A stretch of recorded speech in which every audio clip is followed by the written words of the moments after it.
अभी आपकी फसल पूरी तरह से हेल्दी, हरी भरी और स्वस्थ दिख रही है। आपकी फसल को किसी भी प्रकार की कोई भी न्यूट्रिएंट्स की जरूरत आपको नहीं दिख रहा है देना चाहिए। लेकिन इस हरी भरी फसल को सिर्फ दो न्यूट्रिएंट्स और चाहिए, दो स्प्रे आपको और देना है। क्या है, मैं अभी इस वीडियो में आपको बताता हूं। दोस्तों, आप जानते हो कि जब गेहूं की फसल गोभ में रहती है, कहने का मतलब बूट लीफ स्टेज में रहती है, उस टाइम के बाद फसल में यूरिया नहीं देना चाहिए, नाइट्रोजन नहीं देना चाहिए। इसके बाद हमें क्या देना चाहिए? फास्फोरस और पोटास। इसको हमें स्प्रे अवश्य करना चाहिए, क्योंकि जो हमने बेसल डोजेज में जो फर्टिलाइजर्स दिए थे, जो माइक्रो न्यूट्रिएंट्स दिए थे, उनका इस्तेमाल पौधे ने कर लिया। अब जो है बूट लीफ स्टेज में प्लांट आ रहा है, अब बालियां बनना शुरू हो रही हैं। अब हमें फास्फोरस और पोटास की ज़्यादा जरूरत पौधों को पड़ती है और हमें फास्फोरस और पोटास का स्प्रे अवश्य करना चाहिए। फास्फोरस और पोटास का स्प्रे करने से हमें क्या होगा?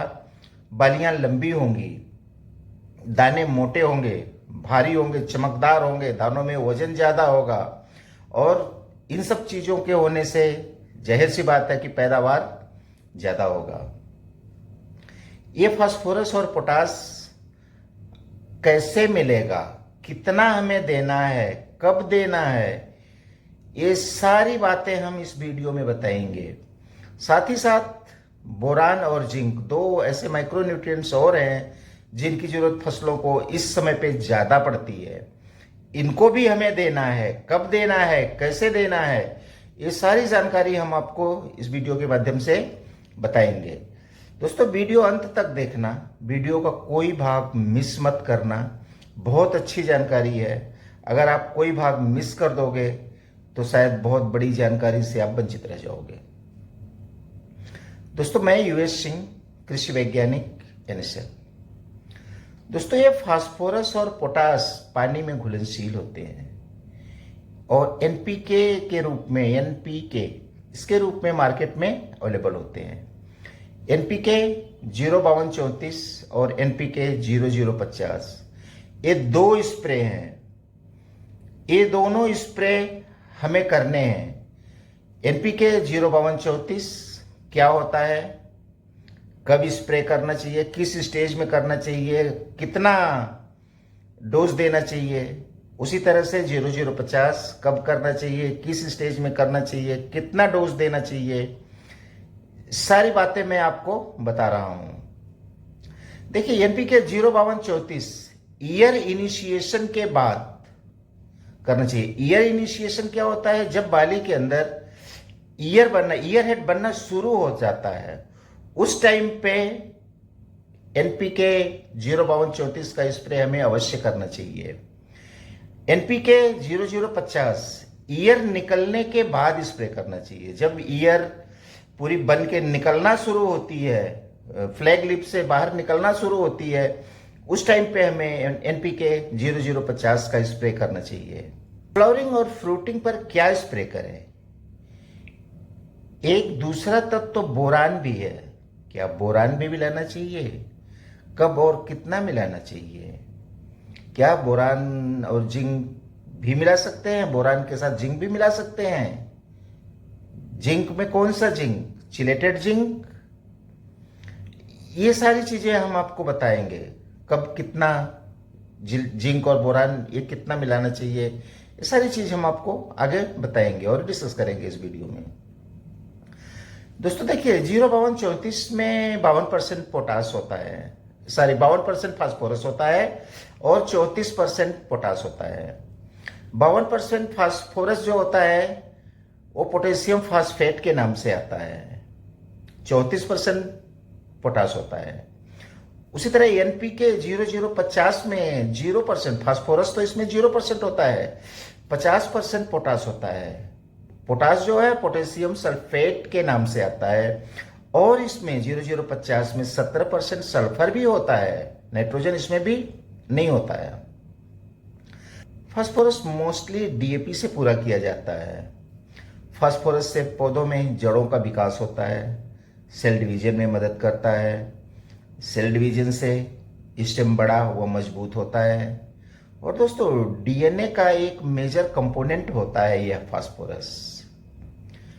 फास्फोरस फूलों, फलियों व बीजों के बनने की प्रक्रिया में बहुत ही इंपॉर्टेंट रोल अदा करता है। इस प्रक्रिया को तेज करता है, जल्दी करता है और यूनिफॉर्म मैच्योरिटी लाने में मदद करता है।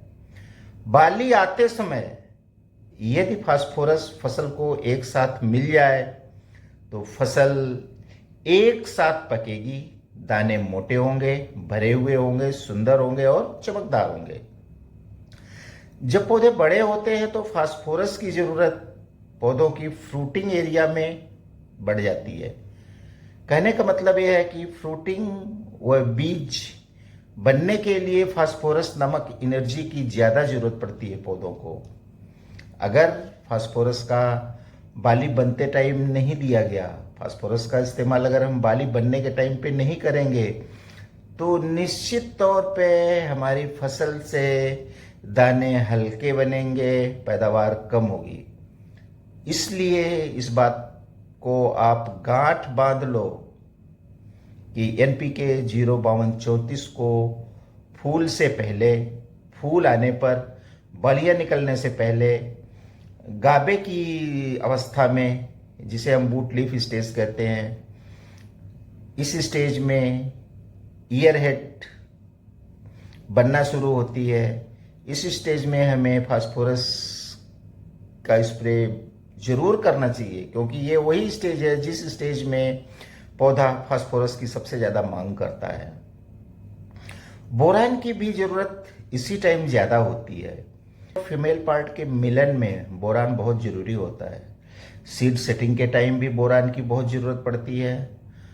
बोरान का मेन सोर्स क्या होता है दोस्तों? बोरान का मेन सोर्स जो होता है ना, जो पिछली फसल के अवशेष होते हैं, जो हमने पिछली फसल लिया था उसके अवशेष रह गए खेत में, सड़ गए, वो सबसे सस्ता और मेन सोर्स बोरान का होता है। जड़, तना, पत्तियां, पौधों के अवशेष जो कुछ जमीन में सड़ जाते हैं, इनमें ही बोरान ज्यादा होता है। इसलिए कभी भी फसलों में आग नहीं लगाना चाहिए। आग लगाने से हमारी नेक्स्ट फसल कमजोर होती है और जमीन भी हल्की बनती है। ये तो हुआ 05234। और 05234 के साथ बोरान को कितना स्प्रे करें, कब स्प्रे करें, ये सब बातें भी हम आपको बताएंगे। NPK 05234 को 1 kg से 1.5 kg पर एकड़ तक इस्तेमाल करना चाहिए। बोरान को 100 ग्राम से लेके 150 ग्राम पर एकड़, ये इसका डोज होता है। 100 से 150 लीटर पानी में, पानी हम कितना लेंगे हमारी आवश्यकता के अनुसार, 1 एकड़ में 100 से 150 लीटर पानी में इस्तेमाल करना चाहिए। किसी भी फसल के लिए नाइट्रोजन, फास्फोरस, पोटेशियम बहुत जरूरी तत्व होते हैं। पोटास से दाने बड़े होते हैं, सुंदर होते हैं, भरे हुए होते हैं, चमकदार होते हैं और मार्केट में फसल का रेट भी अच्छा मिलता है।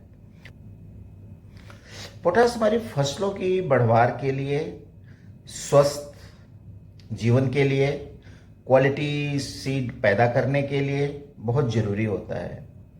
पोटास बैक्टीरिया, फंगस आदि को भी दूर करता है, फसलों को इन बीमारियों से रहित करता है। पोटास का ज्यादा से ज्यादा जरूरत पड़ती है जब पौधे बड़े हो रहे हों और बालियां निकलना शुरू हो रही हों। पोटास का एक बहुत इंपॉर्टेंट क्रिया होती है ट्रांसपोर्टेशन ऑफ फूड। भोजन का एक जगह से दूसरे जगह पे ट्रांसफर करना, ये बहुत मेन रोल होता है पोटास का। काफी फसल के लिए नाइट्रोजन, फास्फोरस और पोटास बहुत इंपॉर्टेंट तत्व होते हैं। पोटास से दाने बड़े होते हैं, सुंदर होते हैं, दाने भरे हुए होते हैं, चमकदार होते हैं, दानों का वजन होता है और मार्केट में इससे ज़्यादा रेट मिलता है। पोटास हमारी फसलों के बढ़वार के लिए, स्वस्थ जीवन के लिए, क्वालिटी सीड प्रोडक्शन के लिए बहुत जरूरी होता है। पोटाश बैक्टीरिया और फंगल डिजीज को भी बचाव करता है। पोटाश की ज्यादा जरूरत तब होती है जब पौधे बड़े हो रहे होते हैं। फूड को एक जगह से दूसरी जगह पे ट्रांसफर करने में पोटाश का बहुत इंपॉर्टेंट रोल होता है, ट्रांसपोर्ट का काम करता है। कार्बोहाइड्रेट, प्रोटीन, शुगर, इन सब का ट्रांसपोर्टेशन में पोटाश का ज़्यादा रोल होता है। देखिए, पौधों में भोजन के ट्रांसपोर्टेशन के लिए एक मॉलिक्यूल होता है एटीपी, एडिनोसिन ट्राइफॉस्फेट। इसके थ्रू भोजन का ट्रांसपोर्टेशन होता है, ट्रांसफर होता है। एक जगह से दूसरी जगह पे भोजन का ट्रांसपोर्टेशन सिर्फ एटीपी के ही माध्यम से होता है। अगर पौधे में पोटाश कम है तो एटीपी कम होगी, एटीपी कम होगी तो फूड का ट्रांसपोर्टेशन दानों तक कम होगा, दानों तक ट्रांसपोर्टेशन कम होगा तो पैदावार कम होगी, फोटोसिंथेसिस कम होगी, दानों व फ्रूट का साइज छोटा होगा। ऐसा होने से जाहिर सी बात है पैदावार कम होगी। फोटोसिंथेसिस होती रहे, एटीपी अपना काम करती रहे, भोजन का ट्रांसफर होता रहे तो पैदावार बढ़ेगी। इसलिए दोस्तों, बालियां निकलने पर, फूल आने पर, सीड सेटिंग के समय पौधों को पोटाश की ज्यादा जरूरत पड़ती है। हमें पोटाश का स्प्रे अवश्य करना चाहिए। 050 में सिर्फ पोटाश। बालियां निकल चुकी होंगी, दाने मोटे व भारी होते रहेंगे, लीफ हरी भरी होगी, फोटोसिंथेसिस होती रहेगी, फोटोसिंथेसिस होती रहेगी, कार्बोहाइड्रेट बनते रहेंगे और पोटाश द्वारा एटीपी के माध्यम से दानों तक पहुंचते रहेंगे।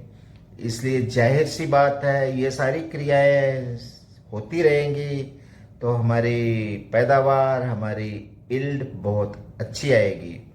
इसलिए एटीपी के थ्रू भोजन का ट्रांसपोर्टेशन होता रहे, इसके लिए हमें अपनी फसलों में 0050 का इस्तेमाल अवश्य करना चाहिए, जिससे हमारी फसलें, हमारी गेहूं की उपज बहुत अच्छी आएगी।